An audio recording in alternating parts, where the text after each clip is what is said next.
E aí, tudo... mano...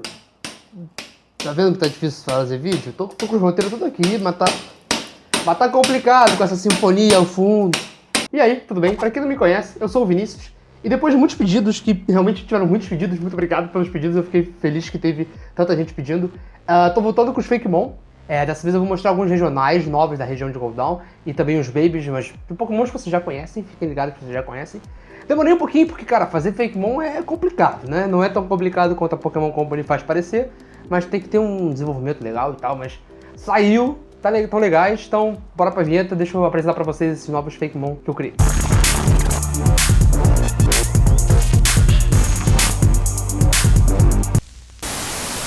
Para começar os trabalhos aqui, acho nada mais justo que começar com as versões Baby de alguns Pokémon que já existem, vocês já conhecem. Eu queria realmente pegar Pokémon já existentes para criar uma simpatia com eles, para vocês curtirem. E já comecei logo com o Simipon, que é a versão Baby do Aipom. Né? O Aipom é um Pokémon super caricato, eu acho ele bem maneirinho, tem no filme do Detetive Pikachu e tudo mais. Sempre gostei, achei ele legal e fiz o Simipon, que esse nome Simipon vem de Simian, né? Simian, macaco e tudo mais.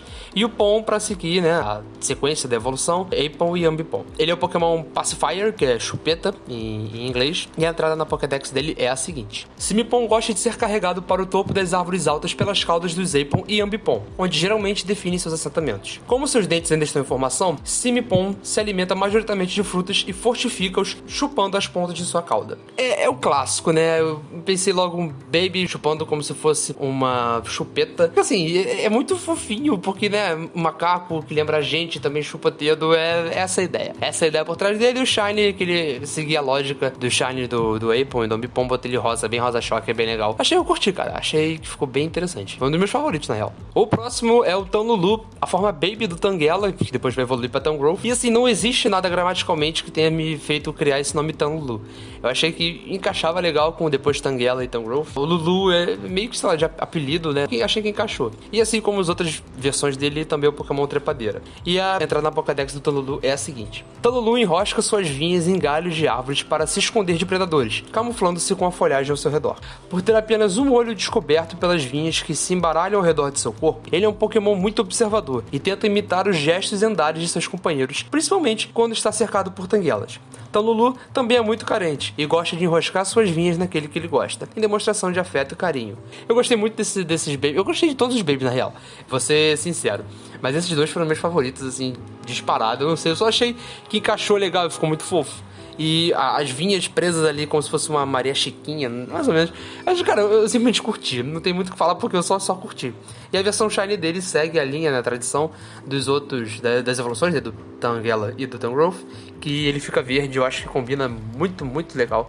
Acho que fica muito maneiro essas cores, né? Fechando aqui a primeira leva, talvez a única leva de Pokémons Baby de Goldown, vem o Skelmet, que é a versão Baby do Skarmory. E o Skelmet é o Pokémon Pássaro de Lata, ou Teambird, né? Essa diferença, eu quis fazer o Skelmet normal e aço, justamente pra ter essa ideia de que ele tá evoluindo depois pra full aço quando ele vira o Skarmory. Vou explicar o nome Skelmet, que vem do Skarmory, né? E o S ali, que é Scar e armadura, Armory. Nesse caso é de Helmet, que é o capacete. E vai fazer tudo mais sentido quando ler a entrada na Pokédex dele pra você. Nos primeiros dias após eclodir de seu ovo, Skelmet tem dificuldade em se manter de pé, pois sua cabeça é extremamente pesada e dura como o corpo de um Skarmory adulto. Para fortificar-se, esse Pokémon se alimenta de pequenos objetos de aço e ferro, como pregos, parafusos e também latinhas de alumínio. A cauda do Skelmet também se mostra muito útil para abrir garrafas. Se você ver ali, se você tiver mais de 18 anos, tá? Eu fiz a cauda dele parecendo com um abridor de garrafa, né? Bem proposital. Mas eu gostei, cara. Eu achei, eu quis dar esse lance de normal e aço, justamente pra ter essa questão da evolução. As cores eu peguei todas de Skarmory, já que é a versão Baby dele, né? E eu achei que ficou bem legalzinho. Eu curti, achei ele bem fofinho, bem legal. E a versão Shiny dele também segue a linha evolutiva de Skarmory, só que nesse caso eu tive que dar uma cor pra ele pro corpo dele. Não é revestido com nenhum tipo de aço. E o que ele tem de diferença maior do Skarmory é essa parte, que seria a pele, a carne dele, sem proteção de armadura. E agora nós entramos na primeira forma regional de Goldown, que é o Pawniard, um Pokémon da quinta geração, lá de Unova. E aqui em Goldown ele pega características diferentes, a tipagem dele muda um pouquinho, não muda totalmente, né? Ele só perde o tipo Dark. E é um Pokémon que vocês estão familiarizados, mas talvez aqui a entrada na Pokédex dele seja bem diferente de como é em Unova. Vamos lá. Há muitos anos, um pelotão de Pawniard migrou de Nova para Goldown, e para se adaptar ao clima da região e dos predadores que os ameaçavam, esse Pokémon perdeu o tipo sombrio, tornando-se puramente do tipo aço, assim priorizando a resistência de seu corpo, o que o tornou virtualmente imune a qualquer ameaça, vide que tornou-se mais forte do que nunca. Quando ameaçados, grupos de Pawniard se juntam em forma de círculo, estendendo seus braços afiados para a frente para amedrontar qualquer oponente. Eu queria dar uma ideia descaradamente de peças de xadrez. Acho que vai ficando cada vez mais na cara. A ideia inicial do Pawniard desde Nova já pega isso. Tanto ele quanto o Bisharp tem essa pegada. Mas eu queria colocar ele como um soldado, como um peão de xadrez. Tem uma mudada pra parecer mais um cavaleiro do que um samurai, como ele parece na versão original. Mas eu curti, achei legal. Conta pra mim se vocês gostaram dessa versão mais elegante, mesmo do Pawniard. E também, a versão Shiny dele, eu quis brincar com isso do xadrez, né? Que são peças brancas e pretas. E isso vai se repetir em todas as evoluções praticamente. Tá aí um spoiler. O Bisharp também mudou consideravelmente, acho que é o que tem a maior mudança dessa reforma regional. Eu achei legal, eu queria dar também essa ideia do tabuleiro de xadrez, né? E a entrada na Pokédex dele é a seguinte: por não ter mais que se envolver em conflitos com Froxfur, os Bisharps de Goldown preferem adotar um estilo de vida mais pacifista, apesar de usualmente falhar e tentar passar essa filosofia de vida para os pelotões de Pawniard que sempre acompanham os Bisharp fielmente. Apesar de soturnos e pacientes, os Bisharp, quando ameaçados, não se contêm a usar toda a força de seu corpo para proteger os Pawniard. Eu queria seguir a ideia do peão, do Pawniard agora com o Bisharp, que seria o bispo do xadrez, e mudar também a característica dele de ser um Pokémon tão atacante. Eu queria que os status dele de ataque fossem um pouquinho menores e os de defesa fossem maiores para modificar e dar essa ideia de que ele é um bastião, uma torre. No caso, ele não é a torre, ele é o bispo, né? O centro do pelotão ser ele ser firme, ser forte. Eu achei que no design dele também isso fica visível, principalmente que ele tem um escudo nas costas. E os espinhos eu achei que deveria permanecer, apesar de serem consideravelmente diferentes da versão do Bisharp, a original de Unova, que também tem mais características de samurai. Mas ele tem ali as lâminas no peitoral dele, que é consideravelmente ameaçadoras. Eu ficaria ameaçado se um Bisharp quisesse me abraçar. Em Goldown, diferentemente de Nova, existe uma evolução específica para os Pawniard fêmea, e eles são Nymph, o Pokémon Lâmina de Adaga. O nome Nymph vem de Nan, que é freira, e Knife. Eu achei que ficou um trocadilho sonoro legal, e eu curti essa ideia, gostei desse jogo de palavras. E a entrada dela na Pokédex é a seguinte: em Goldown, os Pawniard fêmeas evoluem para Nymph, que são sempre dedicadas a lembrar-se e proteger-se dos Pawniard que os Bisharp relapsos deixam para trás. Enquanto os Bisharp de Goldown acreditam que o mundo é uma utopia, as Nymph são determinadas a garantir verdadeiramente a paz de seus bandos, assim mantendo a alienação dos Bisharp de que o mundo é bem menos hostil em Goldown do que parece. A ideia por trás da Nymph é que ela é a verdadeira guerreira dos bandos de Pawniard, Bisharp e tudo mais. Enquanto o Bisharp é aquele bastião, aquele que os Pawniard seguem, a Nymph fica por trás, que ela realmente é quem tem a força do bando. E aí, diferentemente do que eu falei do Bisharp, ela teria os status de ataque maiores do que a defesa, tornando ela muito mais ameaçadora do que ela parece. E a versão Shiny dela também segue a mesma ideia de peças de xadrez preta e branca. Eu acho que ela é a Shiny que eu mais gostei. E se vocês não repararam no Bisharp, repara agora que o símbolo da Pokébola que fica no peitoril dela é vermelho no original e azul na versão Shiny, fazendo uma relaçãozinha entre a Pokébola e a Great Ball. E agora eu vou falar das evoluções, os estágios finais do Bisharp e da Nymph, começando pela evolução do Bisharp, que é o Checkmate, o Pokémon usurpador.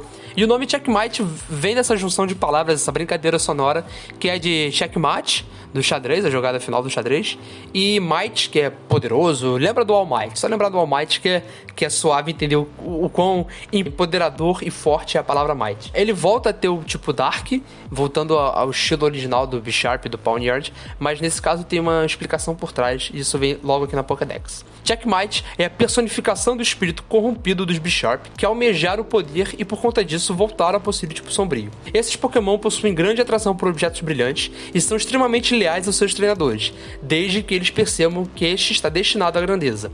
Quando eu fiz o Checkmate, me veio muito na cabeça a ideia de fazer um Robert Baratheon versão Pokémon. Ele ser, assim, forte, mas pesado e ser levemente corrupto. Eu queria trazer isso para a ideia do Pokémon, principalmente porque como a região de Goldown seria Pokémon Order in Chaos, ele estaria tendendo ao Chaos, enquanto a evolução da Nymph seria a Order. E vocês vão perceber isso já quando eu mostrar também a evolução da Nymph. A versão Shine do Checkmate segue toda aquela ideia das peças de xadrez. Acho que eu já tô repetindo isso até bastante, vou parar de falar, mas também ele já tá terminando. E essa foi a ideia central, eu gostei. E eu queria mostrar também o poder dele, né? Aí eu coloquei ali o Dark Pulse. Achei que ficou também bem legalzinho, consegui brincar com as cores, fazer um efeito legal. A evolução final da Nymph é a Check Queen.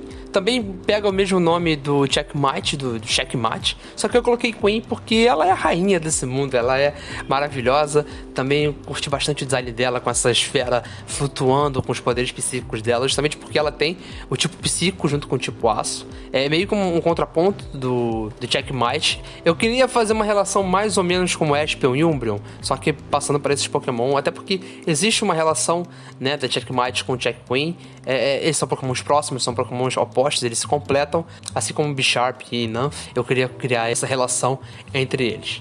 E eu vou agora falar como é a entrada na Pokédex da Check Queen, o Pokémon Realeza. Check Queen é a personificação do desejo das Nymph de abrigarem todos seus próximos sob seus domínios e protegê-los do mundo. Assim como sua contraparte masculina, a Check Queen tem grande adoração por objetos brilhantes, mas são bem menos mesquinhas que o Checkmate. Check Queen adquire o tipo psíquico ao evoluir, o que lhe dá a característica de compreender e simpatizar-se com os sentimentos dos treinadores e Pokémon, mesmo que eles tentem escondê-los ao máximo.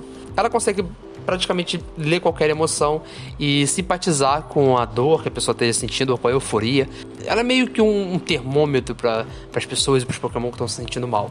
Então, se ela fica muito eufórica quando alguém está eufórico junto com ela, ou ela tenta abrigar, acolher, entender quando alguém ou algum Pokémon tá muito mal, por mais que a pessoa ou o Pokémon tente esconder essas emoções. Eu curti essa ideia, eu meio que elaborei isso enquanto tava escrevendo a entrada da Fake Dex dela, mas eu curti tanto o conceito quanto o design. Ficou, na minha opinião, ficou bem legal. Se vocês curtiram, se vocês acharam que eu podia melhorar alguma coisa, conta pra mim nos comentários. E agora, pra finalizar esse pack de Fakemons, eu vou mostrar 2 Pokémons originais exclusivos aqui de Goldown. Não são baseados em nenhum outro Pokémon, não são formas regionais, nem são babies. E o primeiro deles é o Tiniger, o Pokémon Dentuço. Cara, ele também é muito bonitinho, cara. Eu vou ser suspeito pra falar. Eu gostei bastante desse set, foi um set que me deu trabalho. Demorei pra caceta pra fazer todos eles. Quem tava me vendo no Instagram, eu botava umas prévias e, cara, foi complicado, mas eu curti cada um deles, fiz com bastante atenção, bastante carinho nos detalhes. E o Tiniger também tem um nome baseado numa brincadeira sonora, uma brincadeira de palavras, que é Tiny, que é pequeno em inglês, e Tiger, que é tigre em inglês. E esse pequenininho tigre dente de sabre tem a seguinte entrada na Pokédex. Por muitas décadas, tanto os Tiniger quanto sua evolução foram caçados ao longo de Goldown devido ao alto valor de suas presas. Por conta disso, a espécie quase foi declarada extinta, até que pesquisadores Pokémon descobriram que bandos inteiros dessa espécie passaram a se refugiar no interior de cavernas, as quais foram declaradas zonas de proteção Pokémon. As presas dos Tiniger são excepcionais para molar facas. Suas patas dianteiras são extremamente rígidas para que os pequenos Tiniger possam brincar com as caudas um dos outros sem se machucar. Porque, como vocês podem ver, no final da cauda dele, né, tem uma bolota de pedra. É meio que uma forma de atacar quando tá se sentindo ameaçado e tudo mais. Mas eles gostam principalmente de brincar um com a cauda dos outros, né, nas pequenas colônias de Tinigers. E fechando esse vídeo, eu apresento pra vocês o Sabermaline, a evolução do Tiniger. O nome Sabermaline vem de Saber, que é sabre, do tigre dente de sabres, pra quem não percebeu que tá evidente que ele é baseado no tigre dente de sabre. E de Turmalina, que é uma pedra preciosa, tem até uma novela, está passando agora, que tem Turmalina aparecendo, são essas pedras azuis. O nome vem dessa junção, né? E ele é um Pokémon sobrevivente, já que toda a história dele, tanto dele quanto da pré-evolução, que é o Tiniger, vem de exploração de caças e tudo mais, e ele sobreviveu a toda essa perseguição dos humanos contra ele. E, consequentemente, essa vai ser entrada na Pokédex do Sabermaline. Após anos sendo caçado e tendo suas presas e pedras preciosas arrancadas de seu corpo por caçadores e mercenários, os Sabermaline se tornaram extremamente hostis para com humanos. Quando se sente ameaçado, o Sabermaline bate com a ponta de sua cauda com força no chão para afastar seus oponentes. Em sinal de respeito e também para assustar potenciais ameaças, os Sabermaline usam o crânio dos patriotas anteriores de seu bando cobrindo suas cabeças, de maneira similar ao Cubone, que são Pokémon os quais eles se dão muito bem. A ideia seria de como se fosse um rito de passagem. Quando um bando de Sabermaline perde seus principais não sei, Pokémon Alpha, eu acho que dá pra usar esse termo aqui. O crânio deles passa pros próximos, é como se fosse uma nova geração que vai assumir aquilo. E eu queria também botar aqui que existem Sabermalines que não possuem alguma das pedras preciosas no corpo. Geralmente são os mais velhos, ele tem cicatrizes no lugar. E isso significa que eles foram vítimas de ataques de caçadores, mercenários que foram atrás deles, tanto pelas presas quanto pelas pedras preciosas. No caso, é mais fácil tirar as pedras preciosas do que as presas, mas seria um detalhe interessante, só que eu achei melhor não colocar esses Sabermalines com as feridas, né, porque eles seriam mais específicos, né, dos ataques e tudo mais. Eu queria colocar eles na versão completa, na versão full, cheio de pedras preciosas brilhantes e tudo mais. Antes de terminar, eu queria salientar também que tanto o Tainiger quanto o Sabermaline ficaram com versões shinies que, cara, se fosse em qualquer jogo da franquia Pokémon, eu ia perder muitas horas caçando. Eu curti bastante, espero que vocês tenham curtido também. Se vocês gostaram tanto das evoluções quanto das versões Baby ou das versões originais, ou dos Fakemon originais, como o Tainiger e o Sabermaline, não se esqueça de deixar o seu like pra saber que vocês estão curtindo os Fakemon. A galera vem me mandando direct no Instagram, perguntando quando é que ia ter, principalmente quando eu postava alguma prévia nos stories. E aproveitando isso, não deixe também de me seguir no Instagram, é onde eu coloco últimos shinies que eu coloquei do Pokémon GO, ou então prévias do que eu tô fazendo da Fake Dex ou de outras artes que podem vir a se tornar speed arts aqui no canal. E é isso, espero que vocês tenham gostado de verdade. Obrigado, valeu, falou!